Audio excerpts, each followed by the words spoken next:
సామంతి శ్రీనివాస్ గారు, ముందు బీజేపీ గురించి చెప్పండి సార్. అసలు మీరు ఏ కార్యక్రమాలు నిర్వహిస్తున్నారు? ఎందుకంటే ఎలక్షన్స్ దగ్గర వస్తున్నాయి, చాలా బిజీగా గడుపుతున్నారు. కార్యాలయాలు ఓపెన్ చేసుకోవడం, అభ్యర్థులు ఎక్కడెక్కడ ఏ నియోజకవర్గం 175 నియోజకవర్గాల్లో ఆశావాహులు ఎవరున్నారో చూసుకోవడం, అలాగే 25 పార్లమెంటు స్థానాల్లో ఎవరు ఆశావాహులు ఉన్నారో చూసుకోవడం.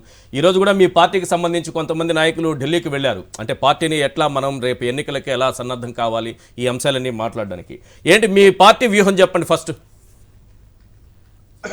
ఈశ్వర్ గారు, ప్యానెల్లో ఉన్నటువంటి మిత్రులకు, సాక్షి ప్రేక్షకులకు నమస్కారం. ధన్యవాదాలు ఈశ్వర్ గారు, మా పార్టీ గురించి చెప్పేందుకు చాలా దూరం తర్వాత అవకాశం ఇచ్చారు. ఆంధ్రప్రదేశ్ లో ఎన్నికలు సమీపిస్తున్న తరుణంలో భారతీయ జనతా పార్టీ ఫిబ్రవరి 1వ తారీఖున 25 పార్లమెంటులలో ఎన్నికల కార్యాలయాలు ప్రారంభించుకున్నాము. దాని కొనసాగింపుగా ఇవాళ అసెంబ్లీ కార్యాలయాలు కూడా ప్రారంభించుకుంటూ వస్తున్నాము. ఎక్కడికక్కడ ఎన్నికల నిర్వహణ కమిటీ పేరుతోటి 37 డిపార్ట్మెంట్స్ ని ఐడెంటిఫై చేసి 37 డిపార్ట్మెంట్స్ కూడా ఇన్ఛార్జెస్ ని పెట్టుకుని ప్రచార రథాలు కావచ్చు, కరపత్రాలు కావచ్చు, మేనిఫెస్టో కావచ్చు, ఛార్జ్ షీట్ కావచ్చు, ఇలా అనేక రకాలైన విభాగాలు ఏర్పాటు చేసుకుని వాళ్ళకందరూ ఇన్ఛార్జెస్ ని ఏర్పాటు చేసి వాళ్ళందరికీ కూడా ట్రైనింగ్ ఇస్తూ కార్యశాల పేరుతో నడుపుతున్నాము.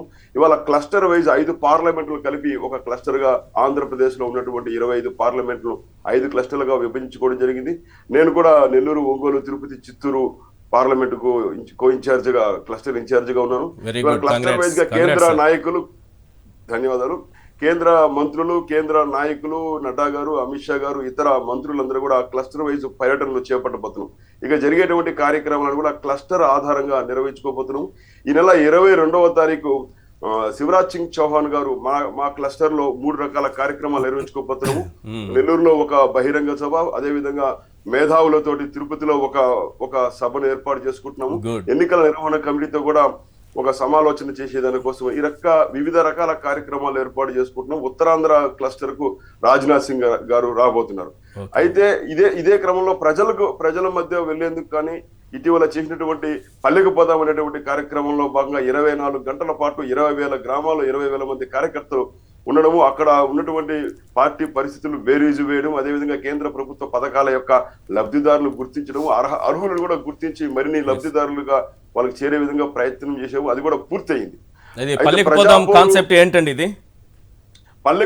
ఈశ్వర్ గారు, పల్లెకు పోదాం అనేటువంటి కాన్సెప్ట్ ప్రధానమంత్రి నరేంద్ర మోడీ గారు ఈ దేశంలో ఉన్నటువంటి 7 లక్షల కంటే ఎక్కువ గ్రామాల్లో ప్రతి బీజేపీ కార్యకర్త పర్యటించాలి, ప్రతి గ్రామాన్ని బీజేపీ స్పర్శించాలి, అక్కడ ఉన్నటువంటి పరిస్థితులు, కేంద్రం మనం ఇంతకాలం చేసినటువంటి పథకాల యొక్క లబ్ధి చేరుతుందా, ఎలా ఉందనే విషయాన్ని పట్ల అంచనా వేసేందుకు మోడీ గారు ఇచ్చినటువంటి ఆలోచన మేరకు కార్యరూపమే ఇవాళ గావ్ చలో అభియాన్ దేశవ్యాప్తంగా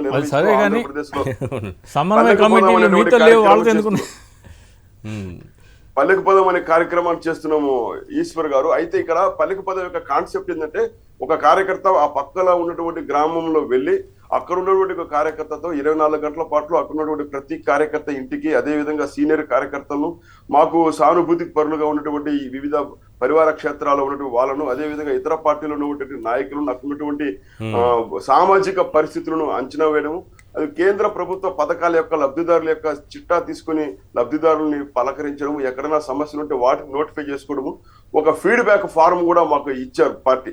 సో అక్కడ ఉన్నటువంటి అన్ని రకాల పరిస్థితులు ఫీడ్బ్యాక్ ఫామ్ ద్వారా రానున్న ఎన్నికలకు అన్ని రకాలుగా సన్నద్ధమవుతున్నారు. రానున్నటువంటి ఎన్నికలకు అన్ని రకాలుగా సన్నద్ధమవుతున్నారు. రైట్. ఇదే ఏ పార్టీకైనా ఉంటుంది సార్. ఏ పార్టీ అయినా సరే ఎన్నికలు వస్తున్నాయంటే చాలా యాక్టివ్ గా తయారవుతారు. చెప్పండి సార్. బీజేపీతో పొత్తులో ఆ రకంగా సన్నద్ధమవుతూ శ్రేణులను సమాయత్తం చేస్తూ ఏ పరిస్థితుల్లో ఎలాంటి నిర్ణయం వచ్చినా కూడా ఎన్నికలను సమర్థంగా ఎదుర్కోవడానికి చేస్తున్నాం.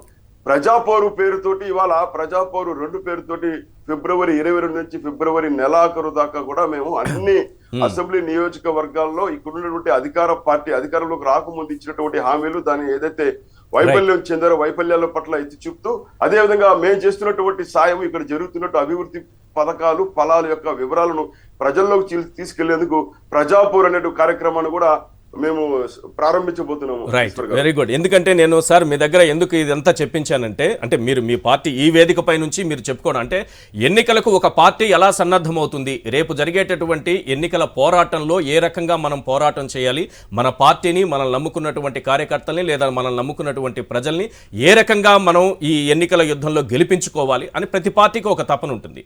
ఎస్, బీజేపీ కూడా 175 నియోజకవర్గాలకు సంబంధించి, అసెంబ్లీ నియోజకవర్గాలకు సంబంధించి, 25 పార్లమెంటు స్థానాలకు సంబంధించి సంబంధించి సన్నద్ధమవుతోంది. కానీ ఇక్కడ పవన్ కళ్యాణ్ అనేటటువంటి వ్యక్తి మీతో పొత్తులో ఉన్నటువంటి జనసేన పార్టీ 56 నెలల్లో ఆయన ఏపీలో ఉన్నది 60 రోజులు. చివరి బహిరంగ సభ జరిగింది అక్టోబర్ 5న. సొంత పార్టీ సభ పెట్టి 130 రోజులు. వారాహి ఏపీలో అడుగుపెట్టి 380 రోజులు. దానిపైన ఆయన తిరిగింది అంటే కంటిన్యూస్గా తిరిగింది 10 సార్లు, రోజులు కాదు 10 సార్లు. లోకేష్కి సంబంధించినటువంటి సభలో ఒకసారి కనిపించారు డిసెంబర్ 21న. బాబుతో ఒక గంగిరెద్దు షో చేశారు జనవరి 14న. ఇప్పటికి 4 రోజులైంది. ఒక్క కార్యక్రమం కూడా లేదు, ఏమీ లేదు సార్. ప్రశాంతంగా కూర్చున్నారు. హెలికాప్టర్కి పర్మిషన్ లేదు అంటున్నారు. ఏంటి ఒక నాయకుడికి ఉండాల్సినటువంటి లక్షణమేనా? ఇట్లా రాజకీయ పార్టీలు ఎన్నికల సమయంలో ఎందుకు ఈ విధంగా ఉంటుంది? కేవలం చంద్రబాబు కోసం ఆయన ఇంటి చుట్టూ తిరిగితే పార్టీ గెలుస్తుందా? నాదొక చిన్న ప్రశ్న సార్. కోఆర్డినేషన్ కమిటీ అని నియోజకవర్గాల వారీగా తెలుగుదేశం జనసేన వాళ్ళు కోఆర్డినేషన్ కమిటీలు వేసుకున్నారు కదా, అలాంటి కోఆర్డినేషన్ కమిటీలు బీజేపీతో ఉన్నాయా లేదా? ఎందుకంటే అధికారికంగా పొత్తులో ఉన్నది వాళ్ళతో ఉన్నాయి. అటువంటి ఏమైనా ఉన్నాయా లేదా? దయచేసి సామంచి గారు ప్లీజ్. ఈశ్వర్ గారు, ఎన్నికల సమీపించిన తర్వాత రాజకీయ పార్టీలు ఒక్కొక్కరిది ఒక్కో రకమైనటువంటి విధానాలు, ఆలోచనలు, వ్యూహాలు ఉంటాయి. అవును.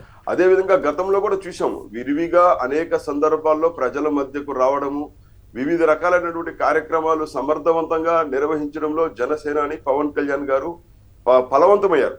అయితే మీరన్నట్టు ఎంతకాలం పర్యటించారు, ఎక్కడెక్కడ ఆగారు, మళ్ళీ మధ్యలో ఎందుకు బ్రేక్ తీసుకున్నారు అనేది వాళ్ళ యొక్క వెసులుబాటు, వాళ్ళు జనంలో గడపాలనుకున్నాం, లేక వాళ్ళ పార్టీలో తీసుకున్నటువంటి నిర్ణయాలు, వాళ్ళు ఏదైతే అవసరం అనుకుంటారో ఏ ప్రాంతంలో, అది వాళ్ళకు వ్యూహాలు అయితే ఖచ్చితంగా ఉంటాయి. అలా ఒకవేళ మనము ఏ పార్టీ నాయకుడు ఎవరు ఎంతకాలం ఉన్నారు పబ్లిక్ లో అనుకుంటే, ఇవాళ జగన్మోహన్ రెడ్డి గారు అంతకంటే ముందర ఎన్నికలకు ముందు ప్రతిపక్ష నేతగా ఉన్నప్పుడు ఎప్పుడు జనంలోనే ఉండేవారు. పాదయాత్ర పేరుతో కానీ, సభల పేరుతో కానీ, ప్రభుత్వ వ్యతిరేక ఉద్యమాల పేరుతో కానీ జనం మధ్య ఉండేవారు. తీరా ఆయన అధికారంలోకి వచ్చిన తర్వాత ఇటీవల ఒకసారి మనం కానీ గమనిస్తే సొంత పార్టీ నేతలకు కూడా, ఎమ్మెల్యేలకు కూడా అపాయింట్మెంట్ ఇవ్వని కారణంగా నేను నా ఒక అభిప్రాయం చెప్పదలుచుకుంటున్నాను ఈ వేదిక ద్వారా. ఇవాళ జరుగుతున్నటువంటి జగన్మోహన్ రెడ్డి గారి యొక్క నాయకత్వం పట్ల నమ్మకం లేక వీడుతున్నటువంటి నేతల వెనుక ఉన్నటువంటి కారణం ముఖ్యంగా జగన్మోహన్ రెడ్డి గారి యొక్క వ్యవహార శైలి కారణంగానే. వ్యవహార శైలి, నేను ఇంకా పవన్ కళ్యాణ్ వ్యవహార శైలికి ఎంతమంది పార్టీ వదిలి వెళ్ళిపోయారు ఈ లెక్కల్లోకి వెళ్ళాం అనుకోండి, ఇక్కడే ఉన్నారు ఒక ఎగ్జాంపుల్. అవి కాదు, ఈ పార్టీని ఎంతమంది వదిలి వెళ్ళిపోయారు, ఇవన్నీ ఇవి లెక్కలు కాదు. ఒక రాజకీయ పార్టీ ప్రజాక్షేత్రంలో ఎన్నికల సమయంలో చేయాల్సింది ఏంటి? ఆయన నమ్ముకున్నటువంటి వాళ్ళు ఏమైపోవాలి? ప్రజాక్షేత్రంలో ఉండాలన్నా, చంద్రబాబు ఇంటి చుట్టూ తిరగాలనా? ఇదే కదా. ఆయన ఎక్కడ 130 రోజుల నుంచి ఒక్క సభ కూడా పెట్టకుండా చంద్రబాబుతో ఆయన ప్యాలెస్లో, హైదరాబాద్ ప్యాలెస్లో ఎన్నిసార్లు సమావేశమయ్యారు? ఇది కదా. మనం ఆ లెక్కన పార్టీ వదిలిపోయి ఈ డీటెయిల్స్ లోకి వెళ్తే అది వేరే చర్చ అవుతుంది సార్. ప్లీజ్ దీంట్లోకి వచ్చేసింది. ఎందుకంటే మళ్ళీ నేను ఇప్పుడు నా దగ్గర సీఎంది నెక్స్ట్ మంత్ వరకు రాబోయే షెడ్యూల్ మొత్తం నా దగ్గర ఉంది. అవి దాంట్లోకి ఆ డీటెయిల్స్లోకి వెళ్ళాలనుకోవట్లేదు. ఇప్పుడు మన సబ్జెక్ట్ ఏంటంటే, ఒక రాజకీయ పార్టీ నడుపుతున్న వ్యక్తి ఆ పార్టీ కోసం ఏం చేస్తున్నారు ఒక లీడర్గా. ఇప్పుడు మీ పార్టీకి ఇన్ని కార్యక్రమాలు చెప్పారు కదా ఎన్నికల ముందు, ఎంత చక్కగా వివరించుకుంటూ వచ్చారు. మరి జనసేన అమాయకులైపోయారు కదా వాళ్ళందరూ, ఆయన నమ్ముకున్న వాళ్ళందరూ. ఏదో 2 జిల్లాలకు వెళ్ళడం, ఆ 2 జిల్లాల్లో కొంతమంది నమ్ముకున్నటువంటి తన సామాజిక వర్గానికి చెందినటువంటి యువకుల్ని మోసం చేయటం, వాళ్ళని తీసుకొచ్చి చంద్రబాబుకు ఓట్లు వేయించేలా చేయటం, ఇది తప్ప ఎక్కడైనా కనిపిస్తోందా? మిగతా రాయలసీమ ప్రాంతానికి వచ్చారా? పోనీ చెప్పండి. మీతో పొత్తులో ఉండేటటువంటి పవన్ కళ్యాణ్ ఎక్కడైనా రాయలసీమలో పర్యటించి సభలు పెట్టి సమీక్షలు చేసి ఏమైనా చేశారా? అది చెప్పండి. అదే ఇందాక నేను చెప్పినట్లు, ఎవరు ఎక్కడ ఎప్పుడు పర్యటించాలి, ఎలాంటి కార్యక్రమాలు నిర్వహించుకోవాలనేది ఆ రాజకీయ పార్టీ అధ్యక్షుల యొక్క వాళ్ళ యొక్క పొలిటికల్ వ్యూహంలో భాగమై ఉంటది. ఖచ్చితంగా పవన్ కళ్యాణ్ గారు మొన్నటిదాకా అనేక రకాలైన కార్యక్రమాలు తీసుకొచ్చారు. ఈ ప్రభుత్వం పట్ల గట్టిగా మాట్లాడడంలో కానీ, ప్రభుత్వం వ్యతిరేక ఓటు చీలనని చెప్పడం కానీ, ఇతర వైఫల్యాలపైన గట్టిగా మాట్లాడడం, దానికి బదులుగా దానికి కౌంటర్ 130 రోజులు అయిపోయింది సార్ అలా మాట్లాడి. ఎక్కడ పోయారు ఎన్నికల టైంలో, ఎక్కడ పోయారు అనేది కదా ప్రశ్న. ఈశ్వర్ గారు, తెలుగుదేశం కార్యక్రమం, జనసేన కార్యక్రమం ఏమంటున్నా అంటే, ఏదైనా ఒక అంశానికి మనము కన్ఫైన్ అనుకున్నప్పుడు అన్ని పార్టీల యొక్క వ్యవహార శైలి చూడాలి. రైట్, నేను అందుకే మీ పార్టీ వ్యవహార శైలి చెప్పాను. వైఎస్ఆర్సీపీకి సీఎం గారి ప్రోగ్రాం, వాళ్ళు అధికార పార్టీ కాబట్టి సీఎం కార్యక్రమాలు వాళ్ళ కార్యక్రమాలుగా చెప్పుకుంటారు. ఎస్, మిగతా నేను ఇంకోటి చెప్తాను సార్, నేను సింపుల్గా చెప్తున్నాను వినండి. చంద్రబాబు నాయుడు గారు అదేదో రా కథలు రా అంటూ ఆయన రోడ్డు పైన ఏదో సభలు పెట్టి తిరుగుతున్నారు. అలాగే లోకేష్ ఏదో శంకారావం అనాల్సిన శంకారావం అంటున్నారు, ఆయన ఆ కార్యక్రమం పెట్టి ఆయన తిరుగుతున్నారు. నిజం గెలవాలని చంద్రబాబు గారి సతీమణి ఆమె తిరుగుతున్నారు. మరి పవన్ కళ్యాణ్ ఎందుకు తిరుగుతారు సార్? వాళ్ళ చుట్టూ ఎందుకు తిరుగుతారు సార్?